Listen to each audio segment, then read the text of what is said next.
Ever since man first appeared on this earth, he has had to struggle for existence. He has had to fight wild animals, famine and sickness, besides having had to be on guard against his fellow man. Nature's dangers were always held in check because he, man, had the power, and with that reason he overcame fear. But when it came to defending himself against other men who were envious of what he possessed, the task of defending himself became more complex because his attackers had invented weapons. At first he feared these weapons because he couldn't immediately understand them. But as soon as he overcame fear, he used his power of reason to fashion defenses against them. He made shields to ward off spears. Then he in turn invented better weapons in order to protect himself. And down through history, the story repeated itself over and over. As arms became more powerful, the defenses surpassed them in strength. But this happened only after fear was overcome. Today, the importance of overcoming fear is far greater than it has ever been. And this can only be done by familiarizing ourselves with the effects of the atomic bomb.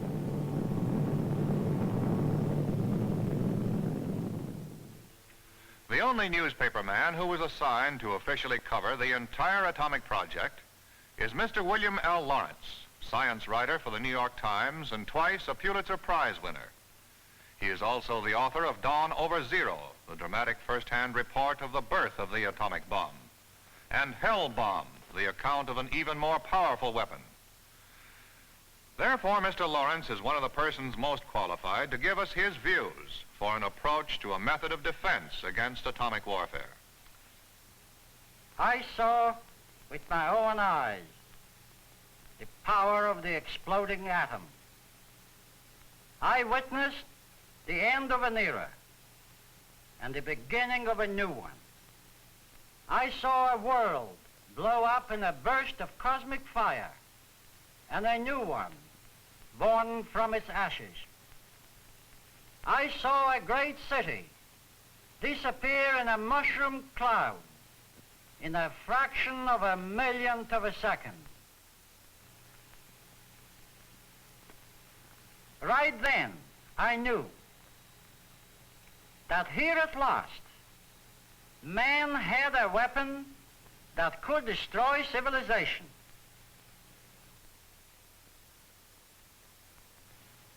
The atomic bomb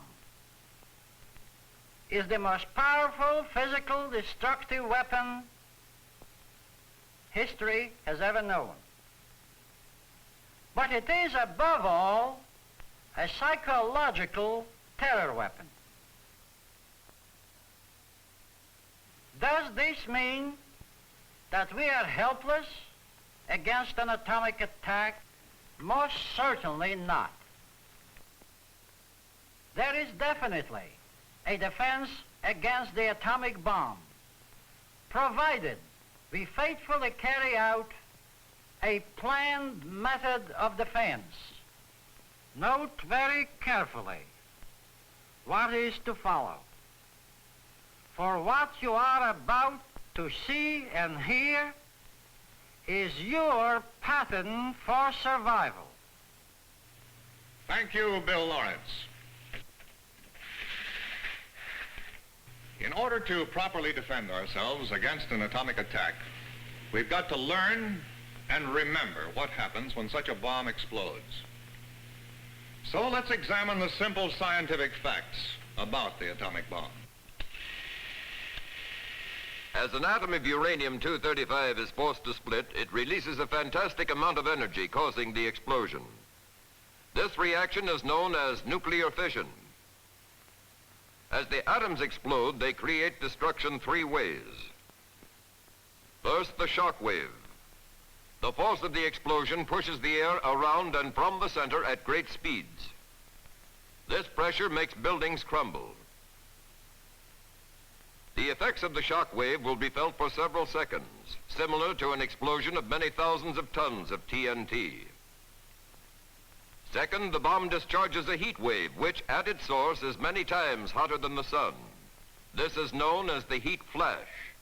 This flash of intense heat lasts only a few seconds, but its intense light can start fires as far away as 2 miles and can inflict serious flash burns unless the skin is protected.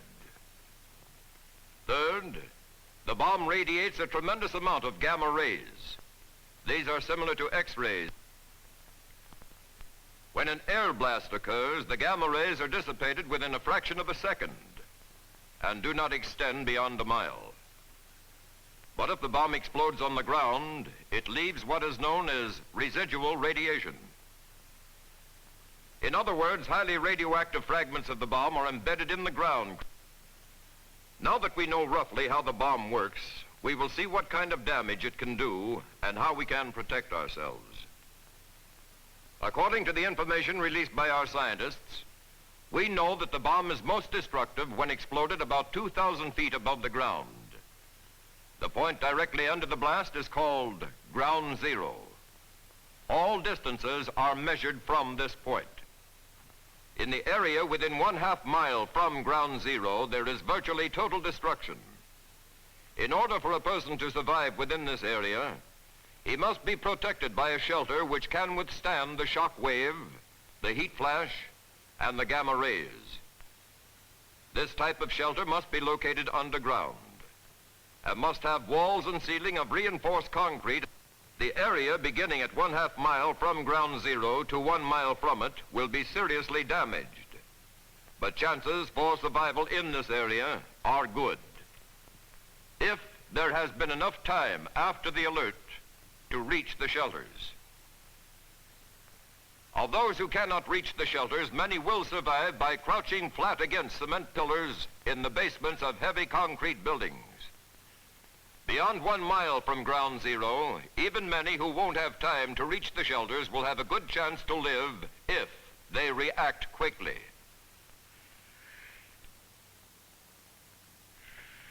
At this point, you're going to ask, what chance does that leave us? Can anything be done about it? Yes, definitely, and here it is. We've simplified it for you all the way. First, let's begin with the home. If your home has a cellar, you can easily and economically convert it into an ideal shelter by building an outside entrance to it and by reinforcing the ceiling with heavy beams. Finally, if you haven't the means to do any building, then convert the room in your house with the least number of windows, preferably with no windows at all, since the shock wave can shatter windows as far as 10 miles away. Flying splinters of glass cause a very large percentage of injuries. So, prepare a barricade, then put a strong support on top, so that the flying glass and falling debris won't hurt you. These sandbags will also protect you from the heat flash and radiation. To give your home some protection against fire, the color of the paint should be as light as possible, because light-colored surfaces reflect heat, whereas dark colors absorb it. The roof shingle should be of a fireproof material. Those of us who work in offices or stores must familiarize ourselves with the exact location of the nearest shelters. As a safety precaution against a surprise attack, pick out the strongest and most sheltering piece of furniture or fixture under which you can crawl. Remember the glass splinters and the falling debris. For this is one of the deadliest things in your house, glass. Now, whether your shelter is in the basement of your office or at your home, prepare a kit similar to this one and have it handy at all times for any eventuality. Include enough bottled water to last you for several days. Raisins, chocolate, canned food, and chlorine tablets for your drinking water. A small burner, a skillet, tableware, and a large box of matches. A first aid kit that includes sterile bandages, iodine, Vaseline jelly, and sunburn cream, not lotion. A good supply of grease-cutting soap, some blankets, extra clothing, and a pair of heavy gloves, a flashlight with spare batteries, and some candles, a Red Cross first aid handbook, a handbook on defense against atomic warfare, a map of your city and one of your neighboring counties, and photostatic copies of your identification papers, a portable radio with spare batteries. Well, those are the material preparations. But what should you personally do? How should you act? It's unlikely, of course, that an enemy will completely surprise us. But even with warning, will you act sensibly, without panic?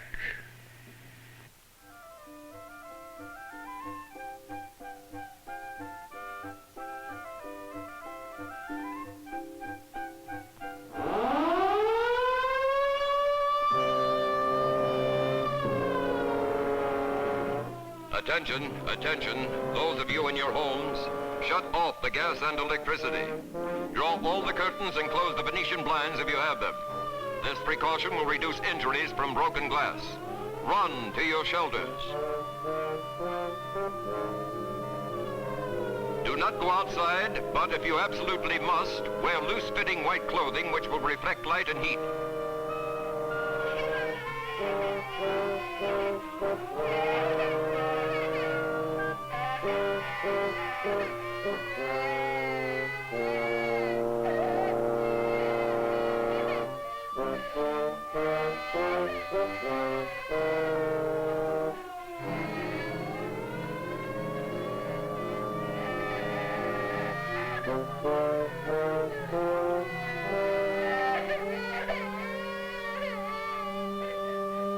Those of you in your offices, all in stores, run to your assigned shelters.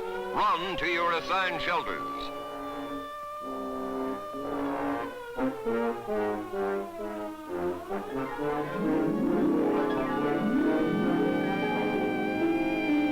Attention, all those who are in the streets. Run for the nearest shelter, but run as close to the walls of buildings as possible.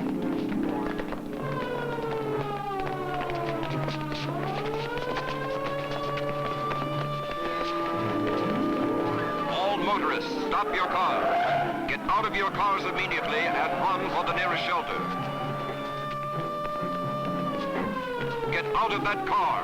It's dangerous. Get out from the middle of the street. While you're running, keep close to the buildings.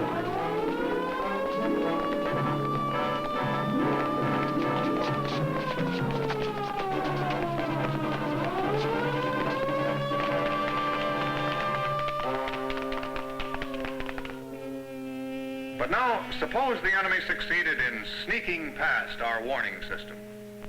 Although this is highly improbable, let's assume that the bomb was delivered without our being alerted. There'll be an intense flash of light, and when you see that light, forget all about shelters and preparations. Just don't look at that light. Cover your eyes with your elbows like this, and then dive for cover. You have just 3 seconds. How are you going to use that chance?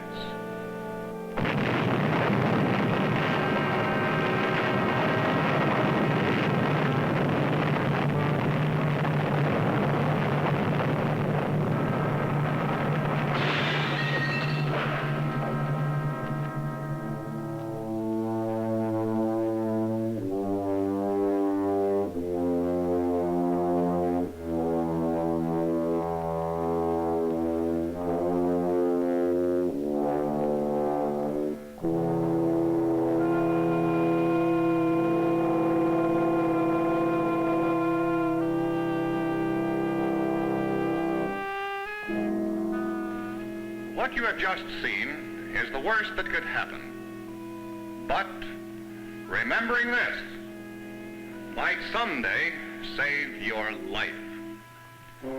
However, there is one other possibility.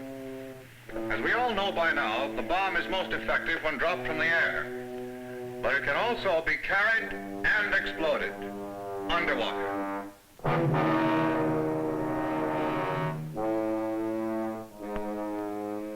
Those of us who either work or live near important harbor installations must consider the possibility of a water burst.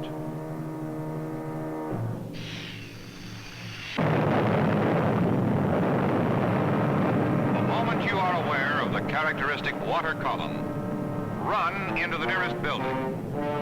Because within a few seconds, the water that rose skyward with the explosion will be coming back down in the form of heavy rain and fog. That rain will be dangerously radioactive. Keep to the center of the building in order to get as much material and distance between yourself and that radioactive water. Keep away from windows and exterior walls. Then stay where you are, and even then, act only as directed by the authorities. Well, there you have it. The bomb will have struck. Some of us will have perished. But most of us, those who will have taken the necessary precautions, will be safe. Although there will be much left to do. Because such an explosion will have left certain areas dangerously radioactive. Much can be done, but most of the work will fall on the shoulders of civilian defense groups, disaster squads, and Red Cross units. They will be there to help you. They will instruct you to bury contaminated clothing, not to burn it, since smoke is a carrier of radioactive particles. They will show you how your coarse, grease-cutting soap, when properly used, will either reduce or remove radioactivity from your body. They will tell you to listen attentively to your radio for important instructions. And they will help those of us who will not be in a condition to help ourselves. Theirs will indeed be a noble duty. Meanwhile, your duty will be to support these groups and to help organize them if need be. In so doing, you will not be giving something and getting nothing in return. You will be giving to protect yourself, your home, and your country.